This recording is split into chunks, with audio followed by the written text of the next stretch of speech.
नमस्कार और स्वागत है। सोचिए कि कोई व्यक्ति जेल में है और एक घड़ी चल रही है, लेकिन ये घड़ी उसके ट्रायल के लिए नहीं बल्कि पुलिस की जांच के लिए टिक टिक कर रही है। कानून ने जांच एजेंसियों को एक डेडलाइन दी है और अगर वो डेडलाइन पार हो जाती है तो आरोपी को आज़ादी का एक दरवाज़ा मिल जाता है। आज हम उसी दरवाजे की बात करने वाले हैं जिसे कानून की दुनिया में कहते हैं डिफ़ॉल्ट बेल। हमारे पास इस पर एक बहुत ही साफ और गहरा कानूनी नोट है जो इस पूरे कॉन्सेप्ट को परत दर परत खोलता है। तो आज हम मिलके ये समझने की कोशिश करेंगे कि ये कानूनी सुरक्षा कवच आखिर है क्या, ये कैसे काम करता है और हाल ही में जो नए आपराधिक कानून आए हैं यानी BNSS, उसने इस पर क्या असर डाला है। ये कहानी है सरकार की जांच करने की ताकत और एक आम नागरिक की आज़ादी के अधिकार के बीच के संतुलन की। तो चलिए इस दिलचस्प कानूनी पहेली को सुलझाते हैं। सबसे पहले तो यही समझते हैं कि ये डिफ़ॉल्ट बेल उस रेगुलर बेल से अलग कैसे है जिसके बारे में हम सबने सुना है। हाँ, ये सवाल ही इस पूरी चर्चा का आधार है।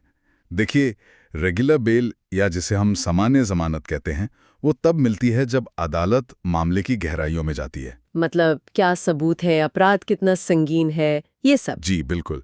क्या आरोपी के भाग जाने का खतरा है, ये पूरी तरह से अदालत के विवेक पर, मतलब उनके फैसले पर निर्भर करता है।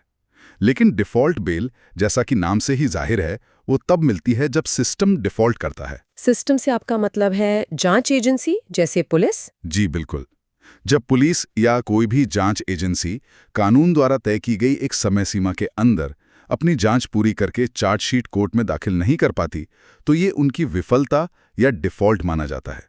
और इसी विफलता के कारण आरोपी को जमानत का एक अधिकार मिल जाता है। यहाँ सबसे बड़ी और हैरान करने वाली बात यह है कि इस जमानत का अपराध की गंभीरता से कोई लेना देना नहीं है। मामला कितना भी संगीन क्यों ना हो, अगर तय समय में चार्जशीट नहीं आई तो अदालत को जमानत देनी ही होगी। एक मिनट, मतलब ये कि सबूतों या अपराध के गुण दोष की कोई भूमिका ही नहीं है, ये बस एक टेक्निकल नियम पर आधारित है। ये सुनने में थोड़ा अजीब लगता है। अलीब लग सकता है, लेकिन इसके पीछे एक बहुत गहरा संवैधानिक सिद्धांत है। सोचिए, अगर ये अधिकार ना होता तो क्या होता। जांच एजेंसियां किसी को भी गिरफ्तार करके अनिश्चित काल के लिए जेल में रख सकती थी, सिर्फ ये कहकर कि हमारी जांच अभी चल रही है। ये प्रावधान राज्य की इसी असीमित ताकत पर एक बहुत जरूरी लगाम लगाता है। ये कहता है कि आप किसी व्यक्ति की आज़ादी को जांच के नाम पर हमेशा के लिए नहीं छीन सकते। आपके पास एक तय समय है, उसमें जांच पूरी कीजिए, वरना व्यक्ति को बाहर आने दीजिए। अच्छा, तो ये सिर्फ एक प्रक्रियात्मक नियम नहीं है, बल्कि व्यक्तिगत स्वतंत्रता को बचाने वाला एक सुरक्षा कवच है। तो क्या इसका कोई संवैधानिक आधार भी है? क्या ये हमारे मौलिक अधिकारों से जुड़ता है? आपने बिल्कुल सही नब्ज पकड़ी है। सुप्रीम कोर्ट ने कई बार अपने फैसलों में ये साफ किया है कि डिफ़ॉल्ट बेल का ये अधिकार संविधान के अनुच्छेद 21 से सीधे तौर पर जुड़ा हुआ है। जीवन और व्यक्तिगत स्वतंत्रता का अधिकार। जी, इसलिए ये सिर्फ सीआरपीसी या बीएनएसएस का एक प्रावधान नहीं है, बल्कि एक मौलिक अधिकार का हिस्सा है। ये राज्य पर एक जिम्मेदारी डालता है कि या तो आप समय पर जांच पूरी करें या फिर व्यक्ति को हिरासत में रखने का अपना अधिकार खो दें। ये तो बहुत बड़ी बात है। इससे इस अधिकार का वजन कई गुना बढ़ जाता है। तो अगर ये सब कुछ एक समय सीमा या डेडलाइन पर टिका है, तो अब सबसे जरूरी सवाल पर आते हैं। ये निर्धारित समय सीमा है क्या? जांच एजेंसियों को कितना समय मिलता है इससे पहले कि कानून कहे बस अब बहुत हुआ? यहाँ कानून बहुत स्पष्ट है और उसने अपराध की गंभीरता के आधार पर इस समय सीमा को 2 हिस्सों में बांटा है। पहला हिस्सा उन गंभीर अपराधों के लिए है जिनकी सजा 10 साल से ज्यादा है या आजीवन कारावास है या फिर मृत्युदंड है। ऐसे मामलों में जांच पूरी करने और चार्जशीट दाखिल करने के लिए अधिकतम 90 दिन का समय मिलता है। ठीक है, 90 दिन गंभीर मामलों के लिए। और बाकी अपराधों के लिए? बाकी सभी अपराध जिनकी सजा 10 साल से कम है, उनके लिए ये समय सीमा 60 दिन है। और एक महत्वपूर्ण बात यह है कि ये घड़ी टिक टिक करना तब शुरू करती है जब आरोपी को पहली बार मजिस्ट्रेट के सामने पेश करके रिमांड पर भेजा जाता है, न कि गिरफ्तारी के दिन से। अच्छा, ये जरूरी है। जी, जैसे ही ये 60 या 90 दिन की अवधि का आखिरी पल खत्म होता है और चार्जशीट कोर्ट के रिकॉर्ड पर नहीं होती, आरोपी को डिफ़ॉल्ट बेल का एक अकाट्य अधिकार मिल जाता है। अकाट्य अधिकार, इनडिफीजिबल राइट, स्रोत में इस शब्द का इस्तेमाल किया गया है। ये सुनने में बहुत शक्तिशाली लगता है, जैसे कोई सुपर पावर मिल गई हो जिसे कोई छीन नहीं सकता। क्या ये वाकई में इतना सीधा और आसान है? मुझे यकीन है कि असल दुनिया में इसमें कुछ पेच जरूर होंगे। हाँ, आपका शक बिल्कुल जायज़ है। ये अधिकार शक्तिशाली तो है, लेकिन इसके साथ एक शर्त जुड़ी है। इसे एक तरह की रेस समझिए। मान लीजिए 90 दिन पूरे हो गए और चार्जशीट नहीं आई। आरोपी को अधिकार मिल गया, लेकिन अगर आरोपी और उसके वकील ने उस अधिकार का इस्तेमाल नहीं किया, मतलब बेल के लिए अर्जी नहीं दी? हाँ, यानी बेल के लिए अदालत में अर्जी नहीं दी और 91वें दिन सुबह 10 बजे पुलिस ने चार्जशीट दाखिल कर दी, तो वो अधिकार खत्म हो सकता है। अरे, तो ये एक लिमिटेड टाइम ऑफर की तरह है। अगर आपने कूपन को एक्सपायर होने से पहले इस्तेमाल नहीं किया तो फिर आप पूरी कीमत चुकाएंगे, जो इस मामले में आपकी आज़ादी है। इसका मतलब आरोपी को बहुत ज़्यादा चौकन्ना रहना होगा। बिल्कुल। अदालतें कहती हैं कि आपको अपने अधिकार के प्रति जागरूक रहना होगा, लेकिन इसमें एक और दिलचस्प मोड़ है। मान लीजिए 90 दिन खत्म होते ही आरोपी ने अदालत में खड़े होकर कह दिया, चाहे मौखिक रूप से ही, कि मेरा समय पूरा हो गया है, मैं जमानत भरने को तैयार हूं। एक बार उसने अपना यह अधिकार जता दिया तो फिर वो लॉक हो जाता है। अच्छा। उसके बाद अगर पुलिस 1 घंटे बाद भी चार्जशीट ले आए तो कोई फर्क नहीं पड़ता, आरोपी को जमानत मिलेगी। इसलिए समय पर एक्शन लेना सबसे जरूरी है। अधिकार पैदा होते ही उसे कसकर पकड़ लेना होता है। समझ गए। तो समय का खेल बहुत महत्वपूर्ण है। अब इसी से जुड़ा एक और मुद्दा है। हाल ही में हमारे देश में आपराधिक कानूनों में बहुत बड़े बदलाव हुए हैं। सीआरपीसी की जगह अब बीएनएसएस यानी भारतीय नागरिक सुरक्षा संहिता ने ले ली है। इस डिफ़ॉल्ट बेल के प्रावधान पर इस नए कानून का सबसे बड़ा असर क्या हुआ है? यह बदलाव बहुत बारीक है, लेकिन उसके परिणाम काफी गहरे हो सकते हैं। ये बदलाव हिरासत की प्रकृति से जुड़ा है। पुराने कानून यानी सीआरपीसी के तहत सुप्रीम कोर्ट ने सीबीआई बनाम अनुपम जे कुलकर्णी मामले में एक नियम तय किया था।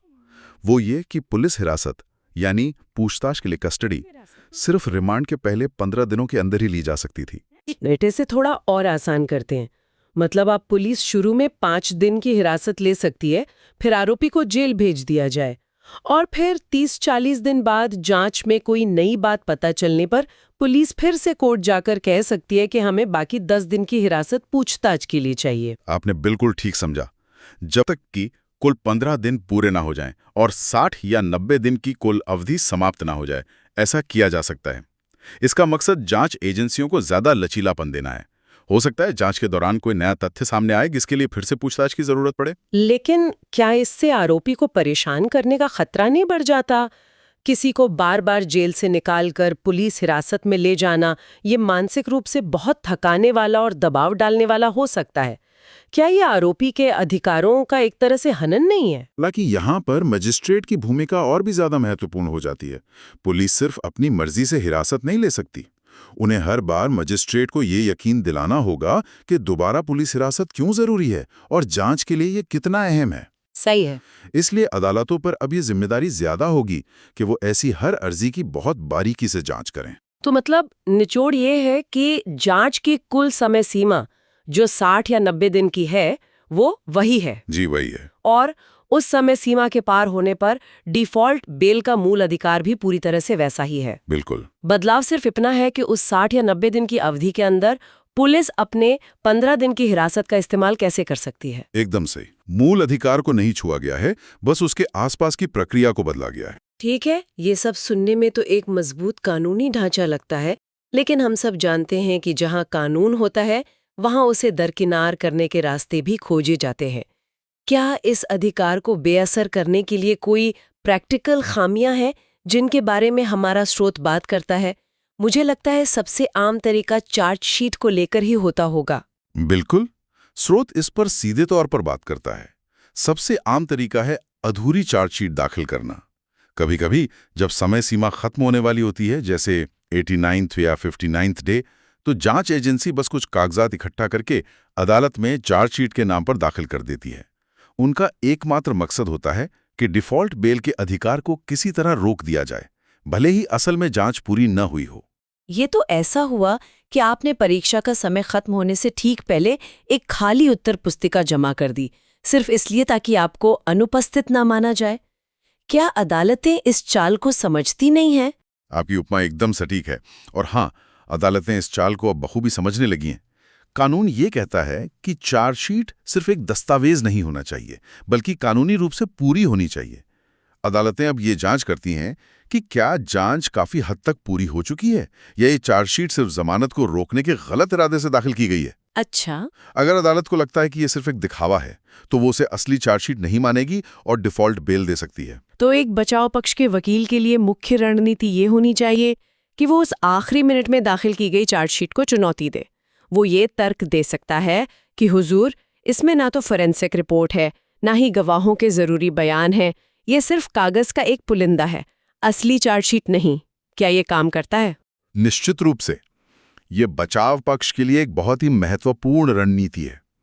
सुप्रीम कोर्ट ने भी कहा है कि अगर किसी मामले में जांच का आधार ही फोरेंसिक रिपोर्ट हो और उसके बिना चार्जशीट दाखिल कर दी जाए तो उसे अधूरी ही माना जाएगा। तो वकील को चार्जशीट की बारीकी से जांच करनी चाहिए और अगर उसमें बड़ी कमियां हैं तो उसे अदालत के सामने जोरदार तरीके से रखना चाहिए। ये कानूनी रणनीति का एक बहुत ही दिलचस्प पहलू है। अच्छा, एक आखिरी सवाल, इस अधिकार का दावा करने की प्रक्रिया क्या है? जैसा हमने बात की कि इसमें फुर्ती दिखानी होती है, तो क्या इसके लिए एक लिखित और औपचारिक आवेदन अनिवार्य है? दिलचस्प बात यह है कि इस पर भी सुप्रीम कोर्ट ने स्थिति साफ की है। राकेश पॉल बनाम असम राज्य के मामले में अदालत ने कहा कि एक औपचारिक लिखित आवेदन अनिवार्य नहीं है। आरोपी को बस अदालत के सामने यह जताना होगा कि उसका अधिकार बन गया है और वो जमानत की शर्तें पूरी करने के लिए तैयार है।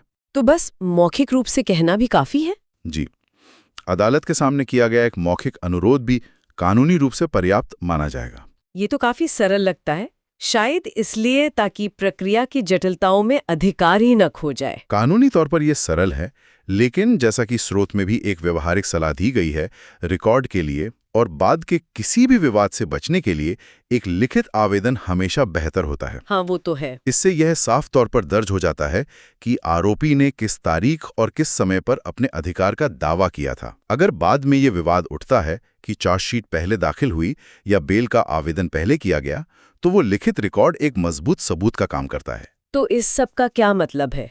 चलिए आज की इस गहरी चर्चा को समेटते हैं। जो मुख्य बातें निकलकर आई हैं वे हैं, पहला, डिफ़ॉल्ट बेल कोई रियायत नहीं बल्कि अनुच्छेद 21 से जुड़ा एक मौलिक अधिकार है जो राज्य को समय पर जांच करने के लिए मजबूर करता है। सही। दूसरा, 60 और 90 दिनों की समय सीमा बहुत सख्त है। तीसरा, ये एक इससे इस्तेमाल करो या खो दो वाला अधिकार है जिसके लिए जागरूकता बहुत जरूरी है। बिल्कुल। चौथा, नए बीएनएसएस कानून ने पुलिस हिरासत के नियमों को लचीला बनाया है लेकिन डिफ़ॉल्ट बेल के मूल अधिकार को नहीं बदला है। और आखिर में अधूरी चार्जशीट जैसी खामियों से सावधान रहना जरूरी है और उन्हें अदालत में चुनौती दी जा सकती है। ये बिल्कुल सही सारांश है और ये पूरी चर्चा हमें गहरे विचार के साथ छोड़ जाती है। स्रोत हमें कानूनी ढांचा तो बताता है, लेकिन ये एक सवाल भी खड़ा करता है जिसका जवाब भविष्य में मिलेगा। जब जांच के दौरान हिरासत के नियम इतने लचीले हो गए हैं तो अदालतों के लिए ये जांचना कितना ज्यादा महत्वपूर्ण हो जाएगा कि समय सीमा के अंत में दाखिल की गई चार्जशीट में जांच वास्तव में पूरी हुई है या नहीं। ये बहुत अहम सवाल है। जांच की जरूरतों और व्यक्ति की स्वतंत्रता के बीच का संतुलन हमेशा से ही नाजुक रहा है।